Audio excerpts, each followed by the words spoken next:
So yan mga dapaw, eto nga pala yung ipapadala natin sa teacher, no, na nag-avail sa atin. Eto yan. Yan siya. Super set yan mga dapaw. Laguna banded. So eto yung anak ni Miss Taray.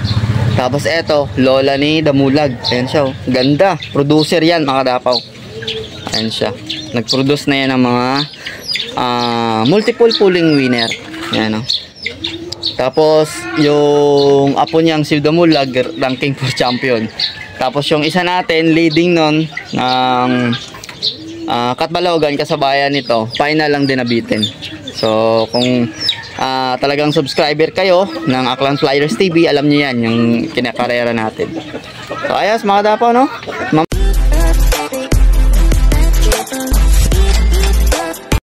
So yun, what's up mga dapaw, no? Welcome back sa ating channel, Aklan Flyers TV. So for today's video mga dapaw is, so yan, kukunin na nga mga dapaw yung isa nating flyer tsaka isa nating breeder.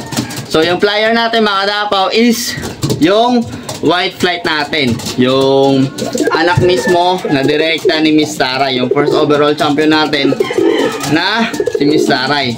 So anak niya mismo yung white flight dito, yung flyer natin. Tsaka yung hen mga dapaw is yung lola ni Damulag, yung multiple pulling winner natin, kaso kinapos lang siya ng final kasi nga gawang nagkasakit siya.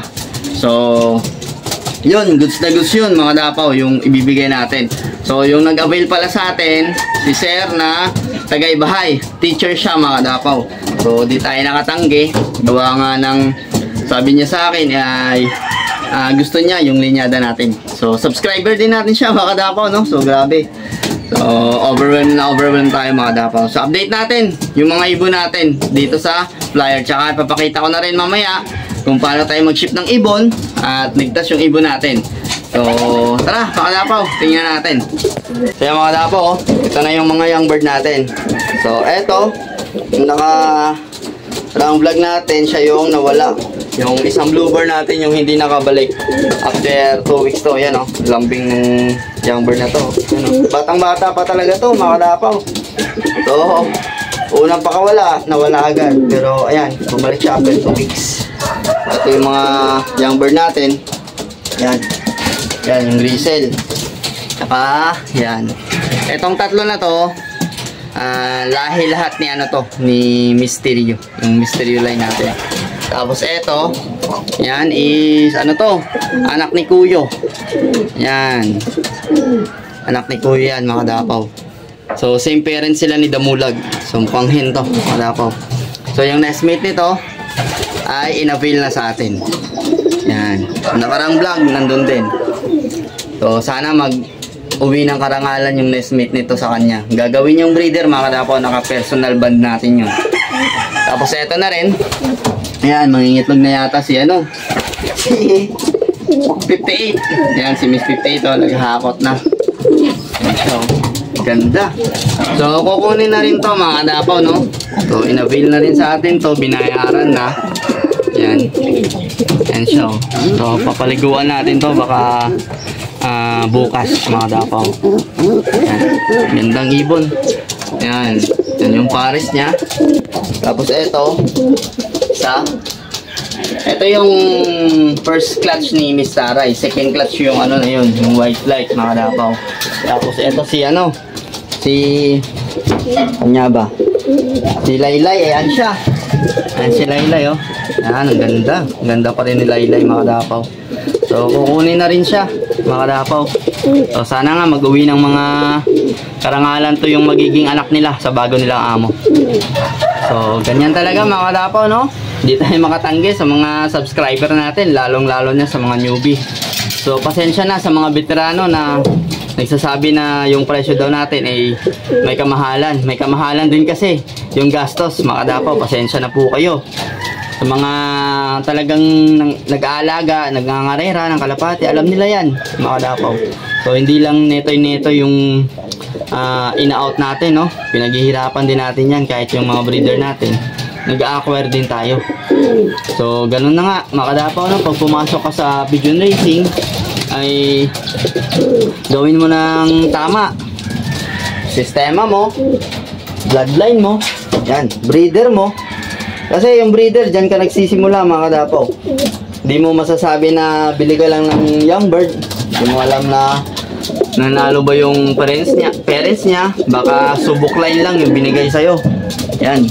Baka sabihin nila na ito, nanalo na yung parents nito. O, ito yung parents nito, baka subok line lang. Iba talaga pag breeder na mismo, mga kadapaw, na merong solid na linyada, solid na nag-produce, tapos solid pa na kinarera. Gaya nito, mga kadapaw ni Miss 58. Ito, anak to ng inbreed Batista. Ayan, tapos anak din siya ni 2452. Si 2452, nag-overall champion din yun.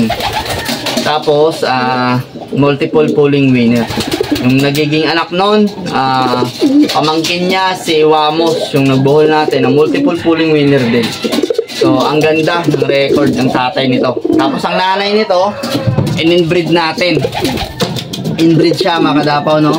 Sa tatay. Yung anak ni, yung si Kuyo, kapatid niyang babae, binalik natin siya sa tatay. Ito yung binuga, mga kadapaw, ng inbreed. Dalawang club yung pinag-overallan nito. Third overall, tsaka fourth overall. Multiple pulling winner, lap winner, breeder cage winner. Yan. Yan lang naman yung naging record nito. So, eto solid to, kadapaw, no? So, ganyan talaga, mga kadapaw, pagka pumasok ka sa Pigeon Racing, alamin mo ng mabuti yung pinagbibilhan mo. So, disclaimer lang, mga kadapaw, no? Hindi tayo nagsasabi na magaling tayo. Based lang din sa mga experience natin at based lang din sa mga nakakausap natin ng mga veterano. Kasi sabi nila, ang breeder ang pundasyon, hindi ang flyer. Madali lang gumawa ng flyer pag magaling yung breeder.